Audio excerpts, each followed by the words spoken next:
दोस्तों नमस्कार, मेरा नाम शिवम मिश्रा है और आप देख रहे हैं धर्मपथ। दोस्तों, मैं आपको बता दूं कि अभी मैं काशी बनारस में हूं और काशी के मणिकर्णिका घाट पे हूं, जहां पे बड़े-बड़े साधु संत, महंत, पीर फकीर तमाम लोग हुए और उसी में ये घाट जो है वो तमाम सिद्धों से भरा हुआ घाट है। हमारे साथ हैं बाल नागा, जिनका साक्षात्कार मैं आप लोगों से कराऊंगा। तो चलिए महाराज जी से जानते हैं कि महाराज जी का ये विरक्ति भेष कब हुआ और कैसे हुआ और इसके पीछे का कारण क्या है। महाराज जी नमस्ते। सबसे पहले तो महाराज जी यहाँ पे बैठ सकते हैं इंटरव्यू के लिए। बैठो, हम तुम अच्छे हो। धन्यवाद आपके। तुम ज्यादा लिया ना। महाराज जी सबसे पहले तो आपके चरणों में मेरा प्रणाम। महाराज जी मैं ये जानना चाहता हूँ कि आप मतलब कहाँ के हैं और बनारस में किस उद्देश्य से आए हैं। मैं महाराष्ट्र नांदेड़ जिला, पिन कोड 431709। यहाँ नांदेड़ से मेरा आश्रम कम से कम 25 किलोमीटर तक है और आश्रम से मेरा घर परिवार जो है सीधे को ऐसा इलाहाबाद। मेरा घर परिवार जो है वो मेरा आश्रम से 35 किलोमीटर अंतर पर है। तो जब मेरी स्टोरी है कि जब मैं माँ के पेट में था तब जाके मेरे माँ को बच्चा नहीं था, तब जाके मेरी माँ ने बोला, भगवान के पास गए। भगवान बोले कि मेरे को बच्चा होने दे, मैं जो पहला पुत्र मेरा आएगा वो तुम्हारे चरणों में लाकर समर्पित कर दूंगी।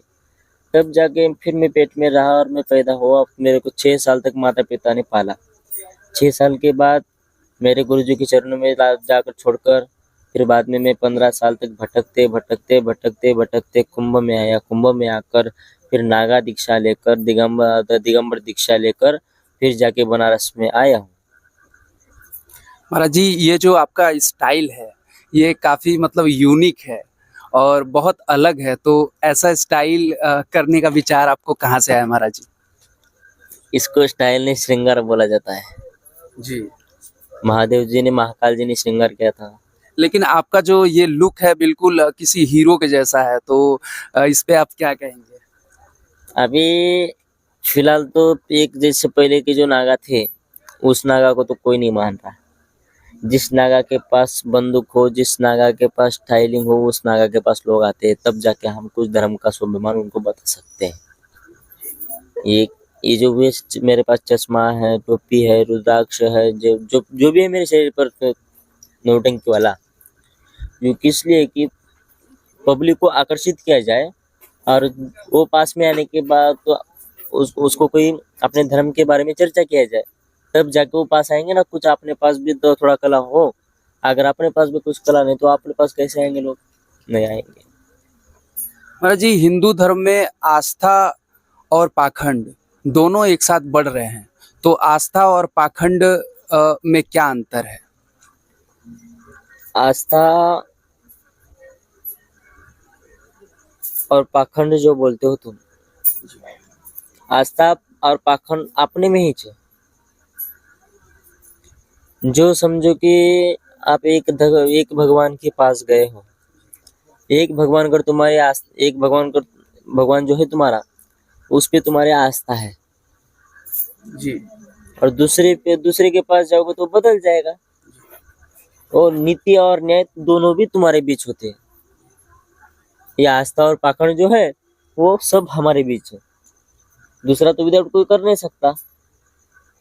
फिलहाल वो आपने बच्चों के लिए बच्चे पालने के लिए किसी को काम करना नहीं होता, वो खुद जाके साधु का वेश धारण करता है। ऐसे कुंभ में बहुत आए थे पाखंड वाले।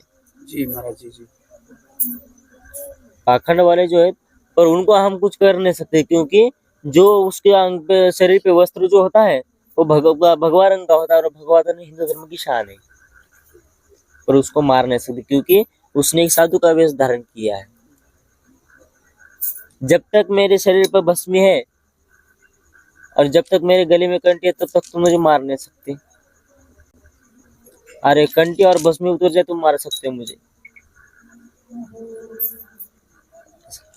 महाराज जी कहते हैं, मैंने सुना हुआ है संत महंतों से कि जो ये नागा पंथ है, जो लोग नागा बनते हैं, उनको बहुत कष्टदायी नियमों से गुजरना पड़ता है। क्या इसमें कितनी सत्यता है?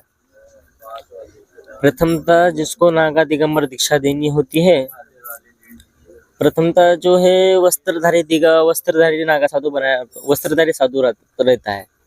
मतलब उसका मुंडन करके उसको स्नान नहलाते हैं, बाद में शरीर पर भस्मी लपेटते हैं, और बाद में जाकर उसको पंचगुरु होता है। पंचगुरु का मतलब जो है, चोटी का गुरु 1, मंत्र का गुरु 2, कंठ का गुरु 3, लंगोट का गुरु 4 और भस्मी का गुरु 5। ऐसे पंचगुरु होते हैं। पंचगुरु होने के बाद जब दिगंबर दीक्षा ली जाती है, तब जाके हमको गंगा में स्नान करवाया जाता है, बाद में बस में लगाकर बिठवाया जाता है। फिर जाकर सुबह 4 से 3 बजे तक स्नान को लिया जाता है, फिर जाके वापस लाया जाता है। फिर ले जाकर पिंडदान वगैरह, हमारा पिंडदान, हमारे गोत्र का पिंडदान, सबका पिंडदान करवाया जाता है। बाद में फिर जाते हैं, अखाड़े में ले जाते हैं।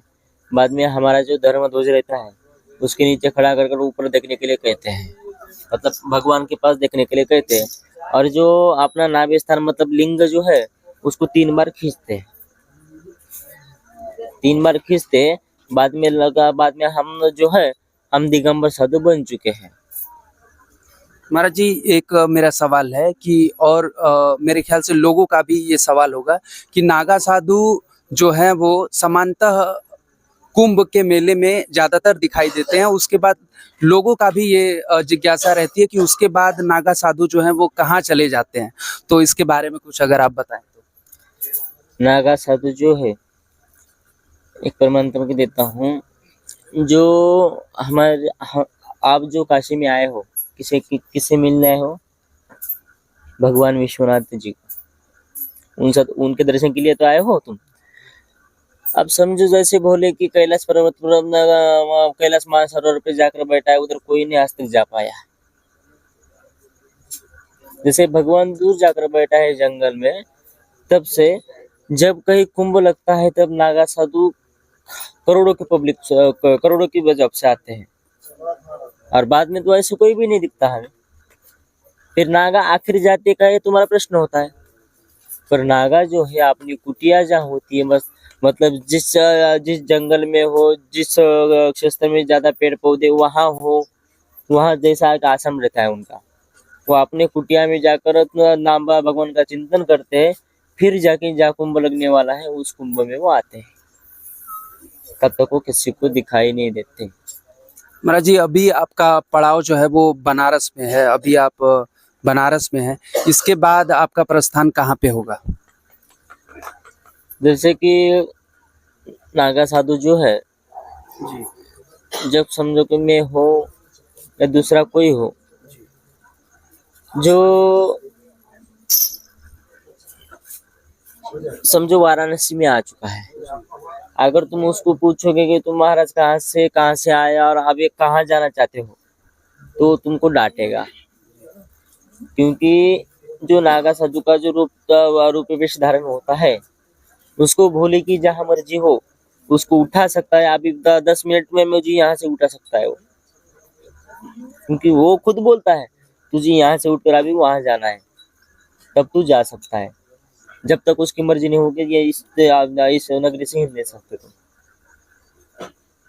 मतलब जब भोले जी की मर्जी हो, समझो तू यहीं से रही 10 दिन रहे, आज ही तू निकल, तो उसकी मर्जी के बिना हमारा कुछ भी नहीं है, हम खुद के मन से जा नहीं सकते।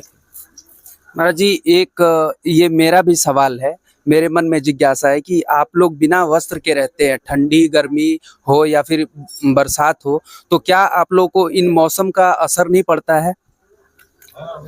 जैसे कि देखो, भगवान दत्तात्रेय प्रभु ने, जो अनंत कोटि ब्रह्मांड के मालक है, उन्होंने जब उनकी धुनी चितन की थी, उस धुनी की वजह से इतनी पावर आ गई कि ठंड पता नहीं चलती, गर्मी पता नहीं चलती, मौसम कोई बरसात कुछ भी नहीं पता चलेगा, क्योंकि ये हमारे शरीर पर भस्मी है और हमारे सामने धुनी है और जब मन में गुरु का ध्यान है तो हमें ठंडी वगैरह नहीं लगती। और दूसरा प्रश्न है कि ठंडी कैसी लगती है? जब तुम्हारा जो पूरा शरीर है ना, ए बच्चों सुनो, तुम्हारा जो पूरा शरीर है जैसे टाइट रखोगे वैसे ठंडी लगेगी। अब जब अपना पूरा शरीर जो है एकदम ढीला छोड़ दोगे तो ठंड नहीं लगेगी। महाराज जी, मुझे पता है कि आपके पास भी समय कम है, और मैं एक आखिरी सवाल करना चाहता हूँ महाराज जी कि आजकल देखते हैं कि हमारे जो सनातन धर्म है हमारा जो, उसमें बहुत सारे मनभेद भी हैं, मतभेद भी हैं, जातियों में हिंदू जो है वो बटा हुआ है। तो हिंदुओं को एक करने के लिए कोई उपाय और हिंदू धर्म को बढ़ाने के लिए क्या संदेश है आपका? हिंदू धर्म के लिए क्या संदेश है? हिंदू धर्म के लिए खाली एक ही संदेश है मेरे पास। ये जो अपनों में जो हिंदू धर्म जो है अपने आप खुद में बटने लगा है, बाकी दूसरा कोई बटा नहीं रहा है। और बाकी के जो बाकी विदाउट जो धर्म जो है ना वो खुद आगे बढ़ते जा रहे हैं। और जो सनातन धर्म हिंदू धर्म जो है वो अभी तक पीछे आते जा रहा है। मतलब समझो अपने घर में अपनी बहन, अपनी नारी, अपने घर की औरत सुरक्षित नहीं है। कैसे नहीं है? क्योंकि आप अपनी खुद जो बहन है वो यहाँ फटा, यहाँ फटा, यहाँ फटा, यहाँ फटा, इधर फटा, ये आधा खुला, ये इतनी चड्डी पहना, ये अपनी हिंदू धर्म की संस्कृति नहीं है। इसकी वजह से तो रेप होते हैं। और ये कौन करवाता है? ये 100% गलतियां लड़कियों की होती है, क्योंकि जब तुम किसी को खाना दिखाओगे तो खाने के लिए कुत्ते टूट पड़ेंगे। तो ऐसा ना करें। अपना जो हिंदू धर्म का है पूरा पहन लो, नहीं तो जब ना तुम्हें पहनने की इच्छा ना हो तो तुम खुद नागा बन जाओ। संभलने के लिए हम हैं, हम उनको आश्रम दिलवा देंगे। और ये ऐसी गलती ना हो। और अपने ही लोग अपने में झगड़ा करवाते हैं, अपने ही लोग अपने पाँव पे कुराड़ा मारवाने के लिए। ये जब आपने अपना धर्म जो पीछे जा रहा है ना, ये अपने लोगों की वजह से जा रहा है।